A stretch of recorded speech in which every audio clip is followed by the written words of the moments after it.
Hello friends, my name is Swapnil Rajput और स्वागत है आप सभी का फिर से एक बार एक बहुत ही छोटी सी लेकिन एक बहुत ही बड़ी अर्थपूर्ण कहानी के साथ जिसे लिखा है बाला साहब शिंपी ने। तो चलिए दोस्तों, इस कहानी को शुरुआत करते हैं। कहानी की शुरुआत होती है एक गांव से।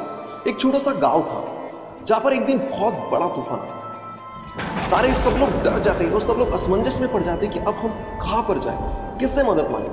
फिर वो सब लोग जाते हैं अपने गाँव के मुखिया के, और फिर मुखिया जी ये डिसाइड करते हैं कि अब हमें गांव के बाहर जो एक मंदिर स्थित है उस मंदिर में हमें जाना होगा, क्योंकि वहीं पर हम सबकी रक्षा हो सकती है और सारे लोगों की, अगर हमें सारे लोगों को हमें बचाना है तो हमें उस मंदिर की ओर जाना होगा। फिर वो सब लोग मंदिर की ओर जाते हैं तो मंदिर का एक बहुत ही बड़ा ओटा होता है, तो सब लोग उस पर बैठते हैं और अपने आप को कुछ देर के लिए सुरक्षित तो महसूस करते हैं। लेकिन जैसे जैसे वक्त बीतता जाता है तूफान उतना ही ज़्यादा तेज होता जाता है।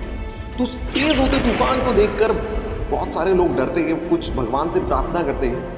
फिर उनके गांव के जो मुखिया जी हैं वो भी भगवान से प्रार्थना करने लग जाते हैं कि हे भगवान, ये किस तरीके की आपदा है यहाँ। लेकिन जब वो प्रार्थना भगवान से कर रहे होते हैं तब उन्हें उनके दिमाग में एक बात आती है कि क्यों ना हम उस साधु बाबा से, उन बाबा के पास जाए जो यहाँ पर मंदिर में पूजा अर्चना करते हैं। वो बहुत ही सिद्ध है, तो उनसे कुछ हम मदद मांग सकते हैं। इस तरीके से उनके मन में ख्याल आता है। तो मुखिया जी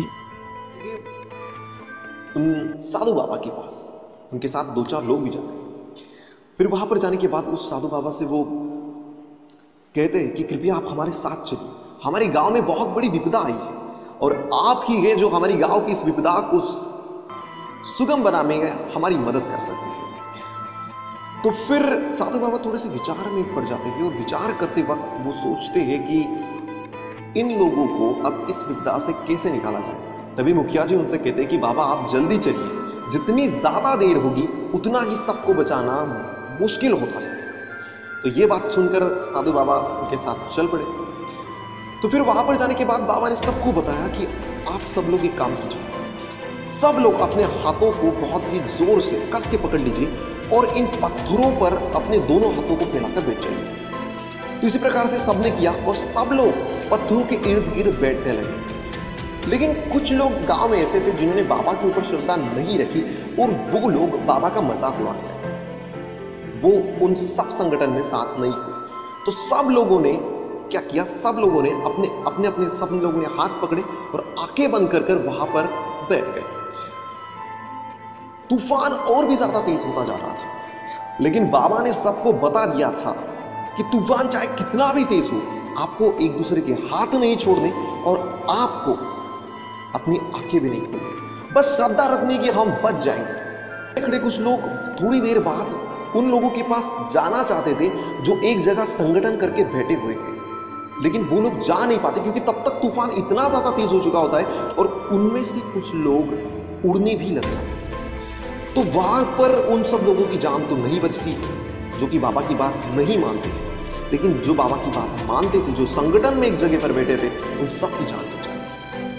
तो इस कहानी से हमें यही सीख मिली और बाबा भी उन्हें यही समझाते हैं कि संगठन की शक्ति, संगठन में शक्ति है और श्रद्धा में जो शक्ति है वो किसी और चीज में नहीं होती। इसी प्रकार से हमें भी आज का जिस तरीके से ये कोरोना का समय चल रहा है, हमें भी संगठन में रहना है, एक दूसरे का साथ देना है और सबको मिलकर एक काम करना है और सबको श्रद्धा भी रखनी है कि ये समय भी चला जाएगा और काफी अच्छे दिन भी जरूर आएंगे। इसी के साथ ये कहानी खत्म होती है। अगली कहानी में फिर से मिलेंगे।